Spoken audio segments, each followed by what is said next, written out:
जय हिंद बच्चों। कैसे हैं आप सब? आशा करती हूँ आप लोग खूब स्वस्थ हैं और अपनी पढ़ाई में सब लोग व्यस्त हैं बच्चों। आइए आज हम रस के श्रृंखला में हास्य रस को पढ़ेंगे। पिछली क्लास में हमने श्रृंगार रस को पढ़ा था। इम्पोर्टेंट है बच्चों, ये आपकी मॉडल पेपर में चीजें दी हुई हैं। देखिए, ये श्रृंगार रस हमने पिछली क्लास में पढ़ा है।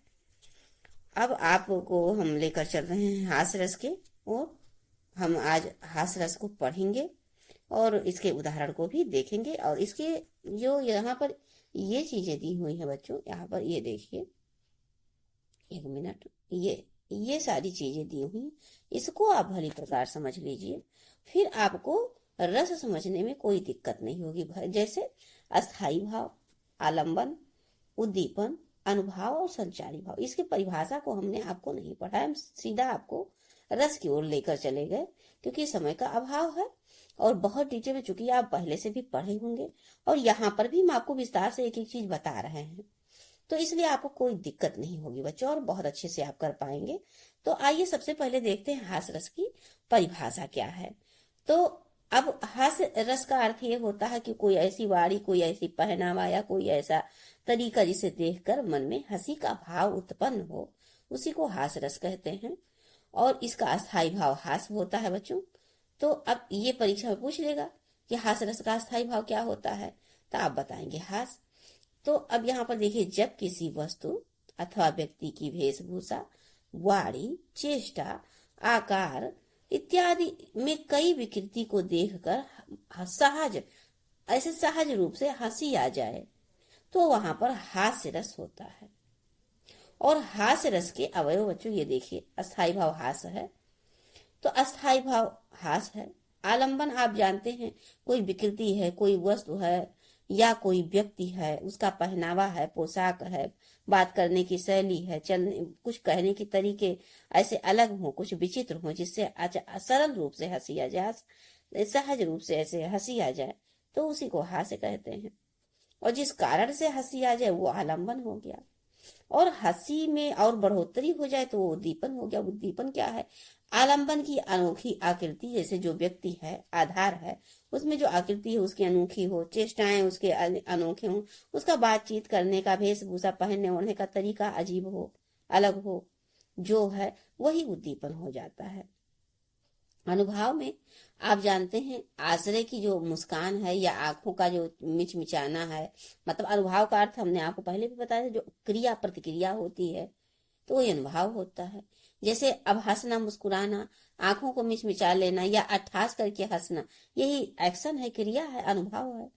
संचारी भाव आपको हमने बताया था कि ये मतलब क्षणिक होते हैं, बहुत कम समय के लिए होते। जैसे हर्ष की मुद्रा में कुछ पल के लिए आदमी हमेशा थोड़ी हर्षित रहता है।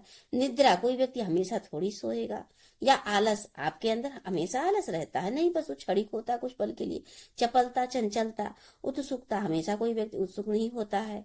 भ्रम, कभी हमेशा भ्रम तो नहीं रहता कभी, मतलब यही सारी चीजें हैं जो मतलब संचारी भाव का अर्थ वो भाव जो किसी व्यक्ति में आए और चला जाए, कुछ पल के लिए आए और समाप्त हो जाए फिर, तो वही संचारी भाव होता है। अब जैसे यहाँ पर उदाहरण देखेंगे बच्चों तो और क्लियर होंगी चीजें। जैसे बिंद के वासी उदासी, तपोव्रतधारी, महाबिन नारी दुखारे। तो अब हास्य रस में एक और पहचान होती है बच्चों, यहाँ पर कोई घटना, मतलब कोई भी व्यक्ति का जो स्वभाव है, उसका जो कार्य है, उस स्वभाव का विपरीत दिखाया जाएगा। जैसे अब यहाँ पर देखिए, जो क्या कहते हैं, मुनि लोग होते हैं, तप व्रत धारण करने वाले होते हैं, क्या वो बिना नारी के दुखारे रहेंगे? क्रिया उल्टी है, दिख रही है आपको। तो इस मतलब हास्य रस में क्या होती है, चीजें थोड़ा विपरीत दिखाती हैं, जो स्वभाव हमारा होता है उसका विपरीत हो। अब यहाँ पर जैसे मुनि लोग हैं, तप व्रत धारण किए हुए, तो नारी के बिन दुखारी नहीं रहेंगे।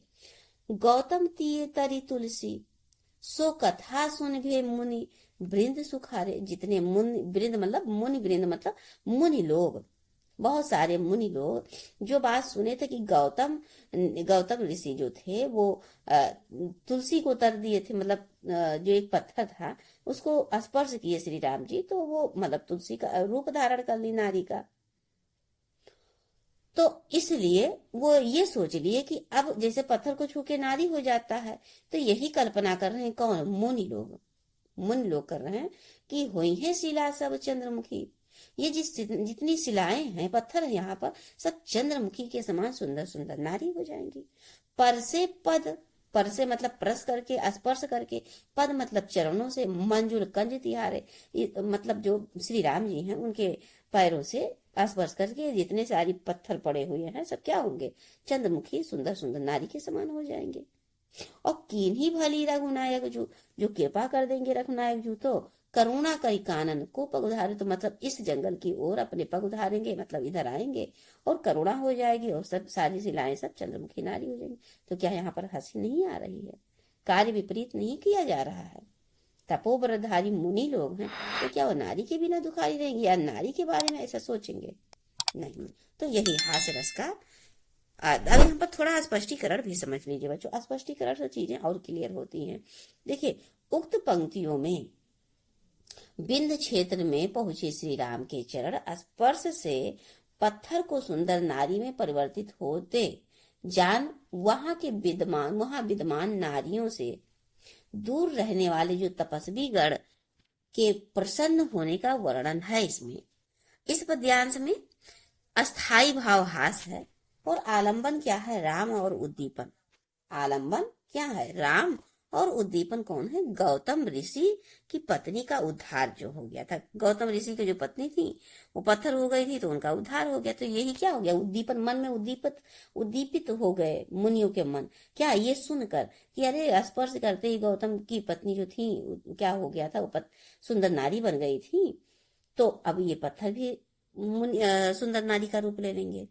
अब अनुभाव क्या है, क्रिया क्या है, मुनियों की कथा आदि सुनना और संचारी भाव, हर्ष, चंचलता, उत्सुकता मन में बना, यहाँ हास्य रस का पहचान है बच्चों। अब यहाँ पर देखिए थोड़ा एक और उदाहरण देख लीजिए। नाना वाहन नाना वेशा, मतलब विभिन्न प्रकार के वाहन, विभिन्न प्रकार की वेशा। बिहसे शिव समाज निज देखा, शिव के समाज को स्वयं देखकर सब लोग बिहसे हंसे। को मुखहीन, कोई मुख के बिना है, विपुल मुख का हो और कोई का बहुत भारी मुख है। बिन पद कर, और कोई बिना पैर के हाथ के हैं। और को बहुपद बहु बाहु, मतलब कोई तो बिना हाथ पैर के हैं और कोई के पास तो बहुत पैर है, बहुत बाहु है। ये शंकर भगवान के विवाह के समय का चित्र दर्शाया गया बच्चों। तो देखिए यहाँ पर हंसी आ रही है, मतलब हंसी का भाव उत्पन्न हो रहा है। अब देखिए स्पष्टीकरण में देखिए, उक्त पंक्तियों में अस्थाई भाव हास्य है, आप जानते हैं। आलंबन यहाँ पर शिव समाज है। उद्दीपन कौन है, विचित्र वेशभूषा वहां का है। अनुभाव क्या है, शिव जी का हंसना। संचारी भाव क्या है, हर्ष होना, रोमांच होना, चपलता होना, ये सारी चीजें संचारी भाव में है और यही हास्य रस की पहचान है बच्चों। अब आइए हम करुण रस को देख लेते हैं। तो करुण रस में बच्चों शब्द में ही छिपा हुआ करुणा, दया का भाव हो, किसी चीज का मन खिन्न हो जाना, कोई चीज खो जाने से, कोई अमूल्य वस्तु खो जाने से, या अपना कोई बहुत प्रिय वस्तु बहुत दूर चला जाए, बहुत प्रिय अपना कोई और दूर चला जाए, तो उससे उत्पन्न जो हमारे मन में दुख का भाव, करुणा का भाव उत्पन्न होता है, तो करुणा। जैसे इसका अर्थ होता है बच्चों दुख। जैसे कोई प्रिय वस्तु नष्ट हो जाए, हमने आपको भी बताया। अब प्रेमी प्रेमिका, पति पत्नी किसी ऐसे बिछड़ने की स्थिति में, तो ये करुणा का भाव उत्पन्न करता है बच्चों। जहां अब देखिए यहाँ पर हम परिभाषा देख लेते हैं। देखिए कितने सालों में आया, अब आपकी परीक्षा में या इसी साल देखने को मिल सकता है। जब प्रिय या मनचाही वस्तु के नष्ट होने या उसका कोई अनिष्ट होने पर हृदय में शोक का भाव उत्पन्न हो। जहां जैसे अब यहाँ पर जब करुण रस जागृत हो जाए, उसमें विभाव, अनुभाव, संचारी भावों के मेल से शोक नामक अस्थायी भाव का जन्म होता है। इसके अवयव निम्न प्रकार है। इसको, इस परिभाषा को हम और अन्य शब्दों में कह सकते हैं बच्चों कि जहां, समझिए सुनिए ध्यान से, जहां किसी दृश्य को देखकर या किसी घटना को सुनकर, या किसी प्रिय व्यक्ति की मृत्यु पर, या किसी के बिछुड़ने पर, या धन संपदा के बहुत बड़ी मात्रा में धन संपदा के नष्ट होने पर जो मन में दुख का भाव उत्पन्न होता है, उसी को शोक कहते हैं बच्चों। शोक रस कह लीजिए, करुण रस कह लीजिए, अस्थाई भाव शोक होता है। तो अब इसके इस सब चीजों को समझिए। यहाँ पर ये 4 पॉइंट 5 पॉइंट जो है, अस्थाई भाव शोक है, करुण रस का 1 नंबर का क्वेश्चन पूछेगा। आलंबन क्या है इसमें? आलंबन है विनिष्ट वस्तु, मतलब कोई जो वस्तु है नष्ट हो गया हो या अपने से दूर चला गया हो। उद्दीपन क्या है? आलंबन का दाह कर्म, इष्ट विशेषताओं का उल्लेख, उसके चित्र या उससे संबंध वस्तुओं का वर्णन, ये उद्दीपन हो गए। अनुभव में देखिए, जैसे रुदन करना, प्रलाप करना, या मूर्छा हो जाना, निश्वास हो जाना, कंप करना, या छाती पीट के रोना, जैसे भूमि पर गिरना, या दैव निंदा इत्यादि बहुत सारी इसमें चीजें आती हैं। आप समझ पा रहे होंगे। संचारी भाव में आप देखिए बच्चों, निर्वेद है, व्याधि है, चिंता है, अस्मृति, मोह, अपस्मार और गलान, विषाद, दैन्य, उन्माद, श्रम, ये सारी चीजें क्या है बच्चों? संचारी भाव। संचारी भाव का अर्थ आते जाते रहना, मतलब चीजें, कोई भी जो स्थिति है वो टिकी नहीं रहेगी, अस्थायी नहीं रहेगी। अभी दुखी है तो कुछ समय बाद सुख भी होंगे, खुशी भी होंगे, हर्ष भी आएगा, उत्सुकता भी आएगी किसी चीज को लेकर, चिंता भी मन में आ सकती है, दैन्य भाव रहेगा, कभी कभी विषाद है, कभी गलानी है, अपनी गलतियों को लेकर कभी पछतावा है, गलानी है, सारी चीजें होती है, कभी मोह हो गया।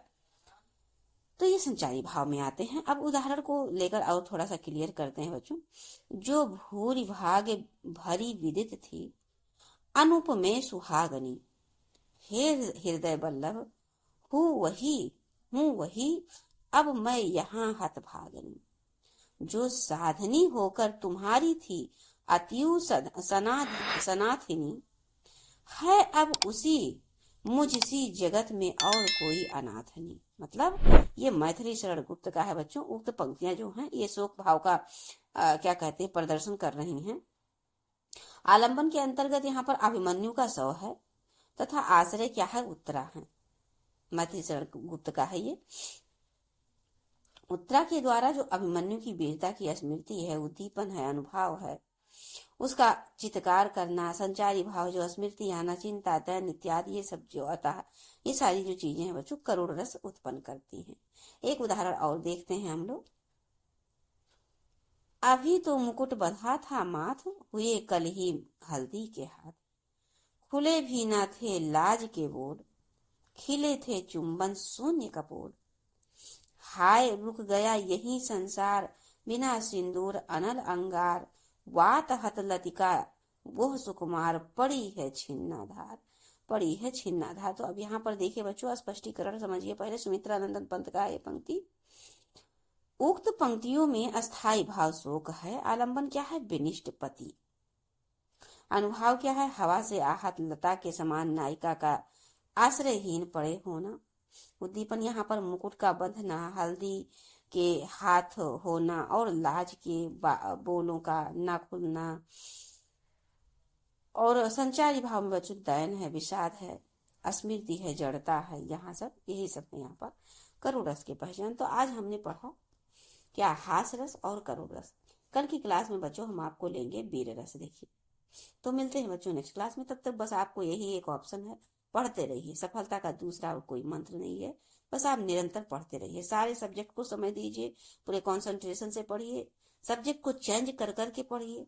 कभी हिंदी पढ़िए, कभी इंग्लिश पढ़िए, कभी मैथ पढ़िए, कभी जो भी आपका सब्जेक्ट है, चीजों को चेंज कर करके पढ़ते रहिए। बस निरंतर पढ़ने का प्रयास कीजिए बच्चों। जितना आज का भी आज पढ़ लेंगे, परीक्षा में जब वर्तमान में आप जितना परिश्रम कर लेंगे, यही आपका रिजल्ट अच्छा देगा। मिलते हैं बच्चों नेक्स्ट क्लास में। जय हिंद, जय हिंद।